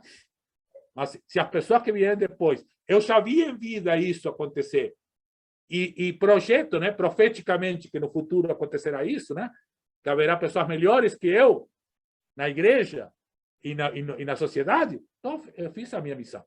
Fui um servo inútil, só fiz o que tinha que fazer, mas fiz alguma coisa. Né? Então, então, por aí, deixa eu ver o que mais tem aqui, só para ir encerrando aqui. Essa questão, então, do Antigo Testamento, ou que hoje chamamos também de Primeiro Testamento, né, que já é um avanço ecumênico e interreligioso, né, com o judaísmo, né, não é um testamento superado, né, é a origem, né, é onde começou a caminhada, né, lá, né, mas a caminhada não terminou lá, só começou lá, né, e não terminou no Segundo Testamento também, a caminhada não terminou. Então, a Bíblia não é ponto de chegada. A Bíblia, como ponto de chegada, é uma atitude fundamentalista. Que se chega na Bíblia. A Bíblia é ponto de partida. A gente sempre está partindo da Bíblia, partindo de quem caminhou antes de nós, para continuar o caminho, para chegar aonde Deus, que não morreu na última página da Bíblia, né? Ao contrário, diz que está voltando, né? Lá na Maranata, né? No Apocalipse, né? Quer dizer, então, para seguir o caminho ao encontro deste Deus. Eu brinco, né? Que a Bíblia, que nem aquele filme, né? Que a última cena, né? De um correndo assim para abraçar o outro, né? Em câmera lenta, né? O problema é que tem aquele filme de piada que no final não se encontra, né? Mas no filme que são assim mais românticos, né? O pessoal vai correndo e no final... Então, Deus está correndo para o nosso lado e nós estamos correndo para o lado de Deus. Em algum lugar no meio do caminho a gente se encontra. Né? Então, é nesse sentido. Então, nós temos que a Bíblia é ponto de partida para encontrar o caminho para onde temos que correr. E abrir os braços, né? Para sermos abraçadas e abraçados. Não só por Deus, mas por todas as pessoas que caminharam antes que nós. Porque a Bíblia propõe um caminho circular, né, para variar, né, que é a grande descoberta da vida, né, a vida circular, né, é um caminho que Deus veio, Jesus veio e vai voltar, então tem um círculo aí, nós vamos e Jesus está vindo. Então, estamos indo num encontro, né? Num encontro circular, né? Estamos circulando para fechar o círculo da vida. Tá? Então, nesse sentido, nós temos que ir ao encontro de Jesus e de todas as pessoas, porque as que vieram antes de nós, agora estão na frente de nós. Eu disse assim que uma descoberta que eu fiz com a leitura bíblica de alguns aninhos, né, que esses cabelos brancos não são à toa, né, que eu tenho feito, né, é o seguinte: o céu não está em cima, o céu está na frente. Eu não vou voar para o céu. Aliás, quem me ensinou isso também é o povo guarani, né? O povo guarani vai para a terra sem males. Tu chega na terra sem males caminhando, não voando. Então, quer dizer, o céu está para frente. Eu estou caminhando para o céu. E as pessoas que pararam a caminhada já estão no céu, caminhando para nos encontrar. Então, aí se fecha o círculo no grande encontro, que é místico, né? É o mistério da fé que nos anima a continuar, que nos faz, que nos impede de acreditar até que a morte seja, né, um fim. Não, a morte é só a Páscoa, né? A passagem, né, para seguir no caminho do encontro. Estamos sempre ao encontro de. E a Bíblia é sempre o ponto de partida, né? O sinal de dizer, não, agora vamos seguir para lá. A direção é para lá. Então, vamos todo mundo para lá. Caminhar. Né? Então, é por aí. Então, se criarmos essas questões, então o Antigo Testamento não é problema, ou o Primeiro Testamento, não é um problema em si. Nós temos que mudar a maneira de encarar essa parte da Bíblia. Dizendo, não é um conjunto de leis, até porque Paulo, nas cartas, falou bem claramente sobre a lei e a graça, né? Aí está lá bem explicado, é só ler o apóstolo Paulo para saber sobre isso. Né? Mas é a inspiração. De lá ganhamos a inspiração, né? Do que foi a caminhada e dos problemas que teve essa caminhada. No Primeiro Testamento está cheio de problemas, de morte, né? Eu lembro assim, o profeta Elias, né? Depois de toda aquela luta com os profetas de Baal, que era um sistema de engano, né? De morte, né? Aí ele faz uma assembleia do povo, mostra a mentira dos profetas de Baal, que coisa, né? Que era um engano completo, né? E sabe como termina essa história? Degolando 450 profetas de Baal na beira do rio Quizon. Palavra do Senhor. Demos graças a Deus. Quer dizer, se formos ler isso fundamentalistamente, nós temos que fazer que nem o Estado Islâmico, né? Passar a faca. Não é isso, né? Então, há uma inspiração em Elias. Agora, por isso não vamos ler mais o profeta Elias? Não, vamos ler o profeta Elias. Mas vamos ler o profeta Elias na sua época, no seu contexto, onde passavam a faca os profetas de Javé e passavam a faca os profetas de Baal. Assim é que resolvia a coisa nessa época. A gente pergunta, como que resolve na nossa época? Eu não tenho resposta. É isso que temos que perguntar, não responder. As pessoas que animam a leitura bíblica não respondem, perguntam, para que a comunidade consiga encontrar com Deus, com a presença da divina Ruá, do Espírito Santo, a resposta. Que é uma resposta para esse momento, também nesse lugar. Logo aí, 3 passos para frente, vai ter que perguntar de novo. E outros 3 passos para frente, vai ter que perguntar de novo. E é assim que a gente caminha. Perguntando de novo, e perguntando de novo, e perguntando de novo. Para sempre ter certeza de que estamos indo na direção, né, em que Deus venha ao nosso encontro. Então, é por aí. Então, essa questão, então, temos que a Bíblia é sempre ponto de partida, o Antigo Testamento, né, sempre lido nesse sentido, né, no sentido da inspiração inicial, mas não de uma regra ou uma coisa a ser repetida, porque não é para repetir nada. Aliás, nada se repete, né? Tudo é novo ao encontro do grande novo, né, que é o banquete final, né? Que é uma coisa que nunca aconteceu, mas que nós acreditamos acontecerá, né? Então, por aí, deixa eu ver o que mais. sobre a leitura popular da Bíblia, a leitura popular da Bíblia não é um método só. Né? Se alguém está fazendo isso, está limitando a leitura popular da Bíblia. Né? Há métodos que foram consagrados, digamos assim, que foram testados e que deram certo durante a caminhada da leitura popular da Bíblia. Por exemplo, o bibliodrama. Alguém aqui fez bibliodrama já? Quem aqui fez a experiência do bibliodrama? A Lúcia fez, quem mais? Alguém mais fez? A Maria da Graça fez. Tem gente que não fez. Não é igual ao círculo bíblico. É outra forma, completamente diferente. Mas é popular. Por que é popular? Porque as pessoas estão livres para se manifestar, livres para encontrar dentro de si e do seu contexto o que Deus está querendo lhe dizer através da Bíblia. Claro, também temos que cuidar que quando a gente monte o bibliodrama, também se fale do contexto da época, para não fazer um bibliodrama que caia sem querer no fundamentalismo. Né? Mas é outra forma. Né? Completamente diferente. A leitura orante também. E também a leitura popular da Bíblia. É outro método. E pode haver outros ainda, né? Tem o método de narrativa de emissor-receptor e tal, né? Tem outros menos usados aqui no Brasil, quase não se usa, mas há outros métodos e podemos até ainda o povo nos ensinar algum método que a gente ainda não conhece, né? Para ler a Bíblia. Então, não é um método, cuidado com isso. É a liberdade e o espaço seguro para dialogar e encontrar na vida a inspiração da Bíblia e na Bíblia a motivação para a vida. Isso sim. Se se quebra isso, não tem leitura popular da Bíblia. A vida tem que ser a motivação para a Bíblia e a Bíblia tem que ser a inspiração para a vida.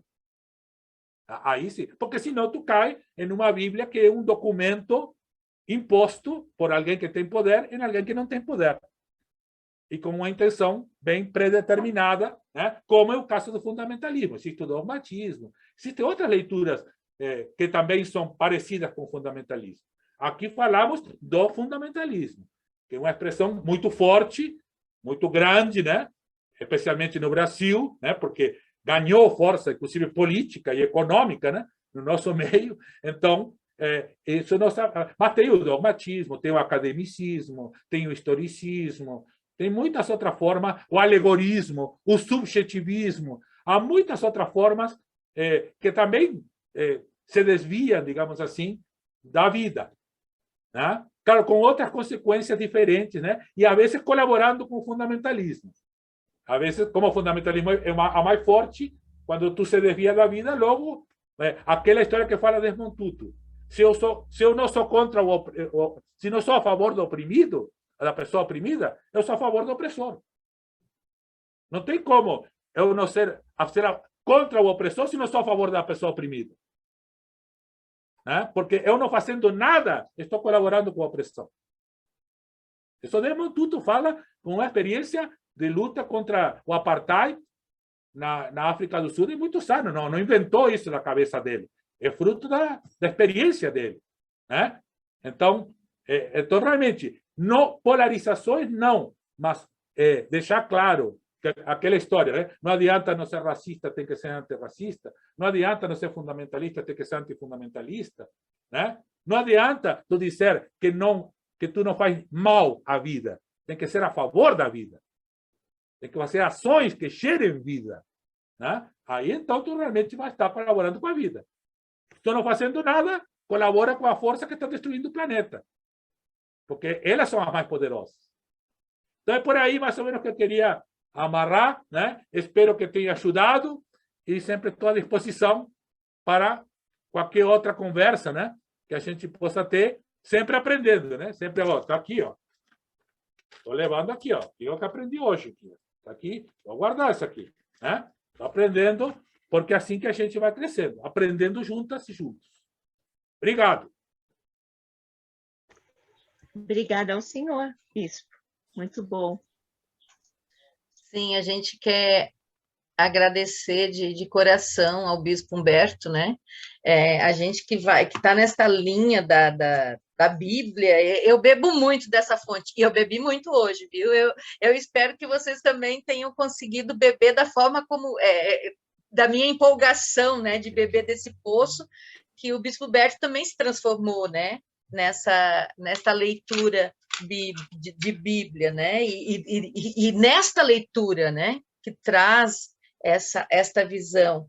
Então, assim, a gente pensava que ia ser algo pesado, né, até ontem, né, numa reunião que a gente teve, o pessoal falou, vai ser muito pesado. Não, foi muito leve, foi muito, não sei se vocês estão vendo da mesma forma, mas foi até lúdico, né? Eu achei muito profundo e bonito esta forma circular de encontro, né? Que lúdico, que deu né, assim, até um certo alento na situação que a gente vive hoje, né? Nessa pandemia, de pessoas, tantas pessoas que partiram, né, que já foram, e aí a gente, né, até fica assim mais animado, né, neste caminho. Mas, Bispo Humberto, a gente agradece de coração o seu tempo aqui. A gente sabe que você é super atarefado, eu sei que você vai estar com o pessoal do Imersão agora, daqui a pouco, né? E parece que tem mais outras atividades aí ainda que eu vi que aqui me disseram, mas como o Bispo Humberto está aí, se de tarde ele vai estar aqui com a gente, eu digo, mas ele tem uma coisa ainda nesse intervalo, que ele vai estar com imersão, que eu sei. Então, assim, muito, muito, muito obrigada, né? E é o nosso último encontro desta série, né? Vamos encerrar o ano aqui. Nós tivemos um início, assim, nós tivemos uma série de 8 encontros que a gente foi fazendo uma sequência, né? A gente trabalhou a reconciliação com Paulo Eti, a gente trabalhou a saúde integral com a Clarissa, o Bispo Celso e o Carolino, reverendo. A gente trabalhou a questão de mídias. A gente trabalhou, o Mídias foi com o pessoal da diocese, da área mesmo, pessoal da comunicação. A gente trabalhou o colonialismo anglicano, que foi o Bispo Eduardo, depois o compromisso do batismo com a reverenda Inamar, cristologia, né, que a gente trouxe o Jesus histórico com a nossa colega do CEBI, Ana Maria Risante, né, do Galazzi. A gente trabalhou direitos humanos com o SAD, né, que Marcel nos ajudou. A gente trabalhou agora fundamentalismos bíblicos com o Bispo Humberto. Então, assim, é uma série sistemática, né, que uma está colada na outra, elas não estão separadas, né, elas estão coladas. Então, a gente espera que tenha ajudado neste processo. E, assim, essa semana a gente vai enviar, então, um formulário de avaliação, né? Então, vai chegar até vocês um formulário de avaliação, a gente está construindo ainda com o colegiado, para que a gente possa fazer esse processo avaliativo para o ano que vem a gente conseguir atingir melhor, né? Para ver se assim está ajudando, não está ajudando, como vai ser. E aí, lá vocês coloquem tudo o que vocês pensam, o que vocês acham que deveria ser diferente, para a gente construir esse caminho em conjunto. Acho que é isso, né? E o que a Bíblia nos traz, né? Que é o conjunto, é o comunitário, é fazer processos assim. Então, acho que é isso. Mais uma vez, gratidão, Bispo Humberto. Não sei se alguém quer falar alguma coisa ainda, trazer alguma coisa que está acontecendo, que gostaria que esse grupo participasse. Rapidinho, fique à vontade, nós temos 2 minutos. Só da gratidão mesmo, da alegria, fazendo parte de novo desse corpo tão bonito que somos nós. Obrigada. O que eu quero dizer é que, após um encontro desse, sempre saímos outra pessoa, melhor. Agradeço ao bispo e desejo um Feliz Natal e um Feliz Ano Novo a todos vocês. Amém. Amém. Alguém está dizendo lá no chat que foi excelente, né? É espetacular foi essa aula, pelo amor de Deus. Muito obrigado, bispo. Tem jeito de assistir ela de novo gravada? Sim, ela está sendo gravada. A gente depois vai editar esse vídeo para colocar lá onde a gente está sempre colocando, que é no site do CEA, né? Aliás, no YouTube do CEA. Esses vídeos assim estão todos para lá. E eu até peço para o Bispo Humberto, se ele tiver mais alguns vídeos que a gente possa colocar lá junto no site do CEA sobre essa questão bíblica, que seria muito bom, né? De alguns outros cursos. Vou buscar e tu me lembra, porque lembra que eu sou esquecido, né? Sim, a gente sabe. Então, te lembra, já que foi esquecido, te lembra de mandar todos. Obrigado. Que aí a gente faz uma série de formação lá no site aliás, no YouTube do CEA, né? Que aí fica muito bom isso. Tá bem, então, gente. Gratidão mesmo, Bispo Humberto. Bom trabalho na parte da tarde, mas lembre de descansar na segunda-feira, né? Porque amanhã também é dia de trabalho. Eu vou contar um segredo para vocês. É meu aniversário segunda-feira. Podem mandar presente. Mas já terminou a aula. Tchau, tchau!